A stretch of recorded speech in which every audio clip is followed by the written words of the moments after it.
조선어 성경 창세기 18장. 여호와께서 마므레의 상수리 나무 곁에서 아브라함에게 나타나셨다. 아브라함은 한창 더운 대낮에 천막 문 어귀에 앉아 있다가 고개를 드니 웬 사람 셋이 자기를 향해 서 있는 것을 보았다. 그는 그들을 보자마자 천막 문에서 뛰어나가 맞으며 땅에 엎드려 청을 드렸다. 손님네들 괜찮으시다면 소인 곁을 그냥 지나쳐 가지 마십시오. 물을 길어올 터이니 발을 씻으시고 나무 밑에서 좀 쉬십시오. 똑도 가져올 터이니 잡수시고 피곤을 푸신 뒤에 길을 떠나십시오. 모처럼 소인한테 오셨는데 어찌 그냥 가시겠습니까? 그들이 대답하였다. 아, 그렇게 하여 주겠소? 아브라함은 급히 천막으로 들어가 사라에게 고운 밀가루 3마를 내다가 반죽하여 떡을 만들라고 이르고 솥대가 있는 곳으로 달려가 살이 연하고 맛있어 보이는 송아지 1마리를 끌어다가 종에게 맡겨 빨리 잡아서 요리하게 하고는 그 송아지 요리에다가 엉킨 젖과 우유를 받쳐서 손님들 앞에 차려놓고 손님들이 나무 밑에서 먹는 동안 그 곁에 서서 시중을 들었다. 그들이 아브라함에게 부인 사라는 어디 계시오? 하고 묻자 아브라함은 사라가 천막에 있다고 대답하였다. 그러자 하나님께서 말씀하셨다. 내년 봄 새싹이 돋아날 무렵 내가 틀림없이 너를 찾아오리라. 그때 내 아내 사라는 이미 아들을 낳았을 것이다. 사라는 아브라함이 등지고 서 있는 천막 문어기에서 이 말을 엿듣고 있었다.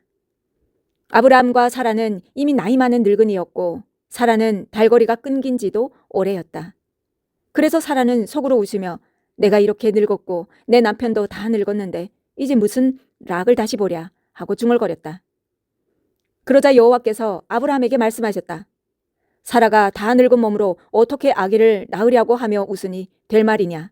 이 여호와가 무슨 일인들 못하겠느냐. 내년 봄 새싹이 돋아날 무렵에 내가 다시 찾아오리라. 그때 사라는 이미 아들을 낳았을 것이다. 그러자 사라는 겁이 나서 웃지 않았다고 잡아댔으나 여호와께서는 아니다. 너는 분명히 웃었다. 라고 꾸짖으셨다. 사람들은 길을 떠나 소돔이 내려다 보이는 곳에 이르렀다. 아브라함도 그들을 배웅하느라고 같이 왔다. 여호와께서는 속으로 이런 생각을 하셨다. 내가 장차 하려는 일을 어찌 아브라함에게 숨기랴. 아브라함은 강대한 민족이 되고 세상 민족들은 아브라함의 이름을 부르며 서로 복을 빌 것이 아닌가. 나는 그러하여금 그의 자손과 그의 뒤를 이을 가문에게 옳고 바른 일을 지시하여 이 여호와의 가르침을 지키게 하려고 그를 뽑아 세우지 않았던가. 그러니 나는 아브라함에게 약속한 것을 그대로 이루어 주어야 하리라. 이렇게 생각하시고 여호와께서 그에게 말씀하셨다. 소돔과 고모라에서 들려오는 저 아우성을 나는 참아 들을 수가 없다. 너무 엄청난 죄를 짓고 있다. 내려와서 그 하는 짓들이 모두 나에게 들려오는 저 아우성과 정말 같은 것인지 알아보아야 하겠다. 그 사람들은 걸음을 옮겨 소돔 쪽으로 갔다. 그러나 아브라함은 그냥 여호와 앞에 서 있었다. 아브라함이 다가가서 물었다. 당신께서는 죄 없는 사람을 죄인과 함께 기어이 쓸어 버리시렵니까? 저 도시 안에 죄 없는 사람이 50명이 있다면 그래도 그것을 쓸어 버리시렵니까? 죄 없는 사람 50명을 보시고 용서해 주시지 않으시렵니까? 죄 없는 사람을 어찌 죄인과 똑같이 보시고 함께 죽이시려고 하십니까? 온 세상을 다스리는 일하면 공정하셔야 할 줄 압니다. 여호와께서 대답하셨다. 소돔성에 죄 없는 사람이 50명만 있으면 그 죄 없는 사람을 모아서라도 다 용서해 줄 수 있다. 그러자 아브라함이 다시 말했다. 티끌이나 재만도 못한 주제에 감히 아뢰입니다. 죄 없는 사람 50명에서 5이 모자란다면 그 5 때문에 온 성을 멸하시겠습니까? 여호와께서 대답하셨다. 저곳에 죄 없는 사람이 45명이 있어도 멸하지 않겠다. 아브라함이 40명밖에 없다면 어떻게 하시겠습니까? 라고 여쭙자 여호와께서 대답하셨다. 40명을 보아서라도 멸하지 않겠다. 아브라함이 또 여쭈었다. 주여 노여워하지 마십시오. 다시 말씀드리겠습니다. 30명밖에 안 된다면 어떻게 하시겠습니까? 그가 30명만 되어도 멸하지 않겠다. 라고 대답하시자 그가 또다시 여쭈었다. 죄송하오나 다시 말씀드리겠습니다.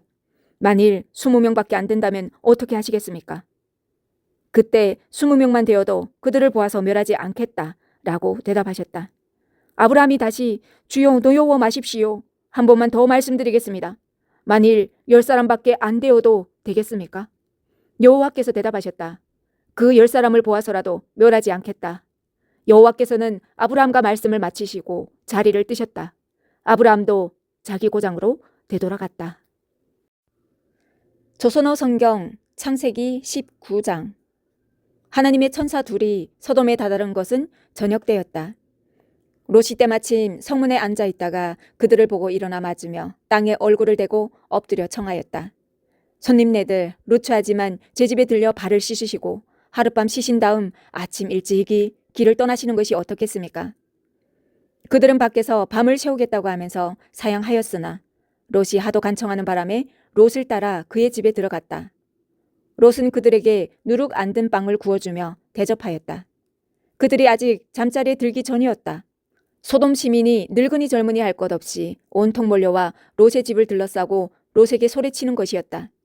오늘 밤 내 집에 든 자들이 어디 있느냐? 그 자들하고 재미를 좀 보게 끌어내어라. 롯이 밖으로 나가 등 뒤로 문을 닫고 사정하였다. 여보시오, 제발 이런 못된 짓은 하지들 마시오. 아시다시피 나에게는 아직 남자를 모르는 딸이 둘 있어. 그 아이들을 당신들에게 내어줄 터이니 마음대로 하시오. 그러나 내가 모신 분들에게만은 아무 짓도 말아주시오. 그러나 그들은 비켜라. 내가 떠돌이 주제에 재판관 행세를 할 참이냐. 그 자들보다 너부터 혼내주어야겠다. 라고 하면서 롯에게 달려들었다. 그리고 문을 부시려 하였다. 일이 이쯤 되자 그 두 사람이 손을 내밀어 롯을 집 안으로 끌어들이고 문을 닫았다. 그리고 문 앞에 몰려든 사람들을 어른아이 할 것 없이 모두 눈이 부셔 문을 찾지 못하게 만들었다. 그리고 나서 롯에게 말하였다. 내 식구가 이곳에 또 있느냐? 아들, 딸 말고도 이 성에 다른 식구가 있거든 데리고 떠나거라. 이 백성이 아우성치는 소리가 여호와께 사무쳐 올랐다. 그래서 우리는 여호와의 보내심을 받아 이곳을 멸하러 왔다. 롯은 곧 딸들과 약혼한 사람들을 찾아가 여호와께서 이 성을 멸하기로 작정하였으니 어서 이곳을 빠져나가라 하고 일렀다. 그러나 사이될 사람들은 실없는 소리를 한다면서 웃어넘겼다. 동틀 무렵에 하나님의 천사들이 롯을 재촉하였다. 이 성에 벌이 내릴 때 함께 죽지 않으려거든 내 아내와 시집가지 않은 두 딸을 데리고 어서 떠나거라. 그래도 롯이 망설임으로 그들을 보다 못해 롯과 그의 아내와 두 딸의 손을 잡고 성 밖으로 끌어내었다. 여호와께서 롯을 그토록 불쌍히 여기셨던 것이다. 롯의 가족을 데리고 나온 그들은 살려거든 어서 달아나거라. 뒤를 돌아보아서도 안 된다. 이 분지 안에서는 아무데도 머물지 말아라. 있는 힘을 다내어 산으로 피해야 한다. 라고 재촉하였다. 그러나 롯은 그들에게 간청하였다. 제발 그러지 마십시오. 저같이 하잘것없는 사람에게 이렇듯 큰 호의를 베풀어 목숨을 건져주시니 고마운 말씀 이루 다 드릴 수가 없습니다. 그러나 재앙이 당장 눈앞에 있는데 저 산으로 도망치다가는 죽고 말 것입니다. 보십시오. 저기 보이는 도시라면 가까워서 도망칠 수 있겠습니다. 아주 작은 도시입니다. 작은 도시지만 거기에라도 가서 목숨을 건지게 해 주십시오. 그러자 그는 청을 들어주겠다고 하며 롯에게 말하였다. 저 도시는 멸하지 않을 터이니 빨리 그곳으로 달아나거라. 내가 그곳에 이르기까지는 나는 손을 쓸 수가 없다. 그 도시를 소알이라고 한 데는 이런 연유가 있다. 롯이 소알 땅을 밟자 해가 솟았다. 여호와께서 손수 하늘에서 류양불을 소돔과 고모라에 퍼부으시어 거기에 있는 도시들과 사람과 땅에 도단한 성기까지 모조리 태워버리셨다. 그런데 롯의 아내는 뒤를 돌아보다가 그만 소금 기둥이 되어버렸다. 아브라함이 아침 일찍이 일어나 전에 여호와와 함께 섰던 자리에 가서 소돔과 고모라와 그 분지 일대를 굽어보니 그 땅에는 연기만 치솟고 있었다. 마치 아궁이에서 뿜어나오는 연기처럼 피어오르고 있었다. 그 분지에 있는 도시들을 멸망시키지 않을 수 없게 되었을 때 하나님께서는 아브라함을 기억하셨다. 그래서 롯이 살고 있는 그 도시를 뒤엎으시면서도 롯을 파멸해서 건져주셨던 것이다. 롯은 소알에서 그 고장 사람들과 함께 사는 것이 두려워 두 딸을 데리고 소알에서 나와 산에 들어가 살게 되었다. 그는 두 딸과 함께 굴 속에서 살았다. 하루는 언니가 아우에게 말하였다. 아버지는 늙어가고 이 땅에는 우리가 세상의 풍속대로 시집갈 남자가 없구나. 그러니 아버지께 술을 취하도록 대접한 뒤에 우리가 아버지 자리에 들어 아버지의 씨라도 받도록 하자. 그날 밤 그들은 아버지께 술을 대접하고는 언니가 아버지 자리에 들었다. 그러나 아버지는 딸이 언제 들어왔다가 언제 일어나 나갔는지 통 몰랐다. 그 이튿날 언니가 아우에게 말하였다.